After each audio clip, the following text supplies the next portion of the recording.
Актриса Раиса Мухамедиярованың Ғабит Мүсіреповке жазған хаты. Сүйіктім, шексіз мәңгі сүйіктім. Сенің хатыңды алып қуаныштан жылап та алдым. Қуаныш жасы тым ыстық болады екен. Қызың өзіңе тартқан, мұрны, бет-әлпеті тура сен. Ембейді, жалқау. Емізуге әкелген сайын ұйықтап қалады. Жылағанда даусы жіңішке, әнші болар мүмкін. Үні сопрано. Мұндағы дәрігерлер бәйек болып асты-үстіме түсіп жатыр.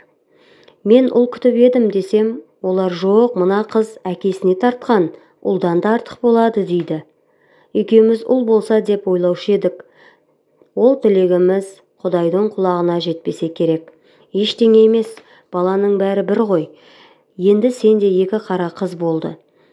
Бізді ойлама, бетіңнен сүйдік, үлкен кіші екі қара қызың. 1965 жыл.